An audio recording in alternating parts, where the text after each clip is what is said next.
Saudi अरब में पाकिस्तान तहरीक इंसाफ के intra party election workers Ittehad panel के एजाज में तकरीब का एहतमाम किया गया। मुकर्ररीन का कहना था कि वर्कर्स जमहूरी, सियासी और नजरियाती सोच के हामिल हैं। इसी हवाले से मजीद जानते हैं इस खुसूसी रिपोर्ट में।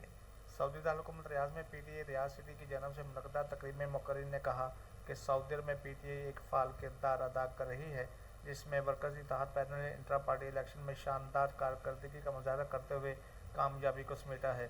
सऊदी अरब में पीटीआई वर्कर्स की तादाद सबसे ज़्यादा है, जो वज़ीर आज़म इमरान खान का हरा बलदस्ता है। नज़ाकत अली गुज्जर, कुलज़ेब कियानी, खुर्रम खान, डॉक्टर नदीम भट्टी, फराज जाहिद, अरूज असगर ने इस मौके पर कहा कि ओवरसीज़ पाकिस्तानियों को वोट का हक मिलना एक अहसन इक़दाम है, क्योंकि समुंदर पर पाकिस्तानी वज़ीर आज़म इमरान खान पर भरपूर एतमाद करते हैं और समझते हैं कि पाकिस्तान दुरुस्त सिमत की जानब बढ़ रहा है और हमें ऐसे माशरे की ज़रूरत है जहाँ इंसाफ का निज़ाम कायम हो और आम आदमी बेहतर ज़िंदगी गुजार सके। और वज़ीर आज़म इमरान खान ऐसे ही एक माशरे की तश्कील नौ कर रहे हैं। तकरीब से सरदार तलत महमूद, एजाज चौधरी, फैज़ी राना, तारक शहजाद।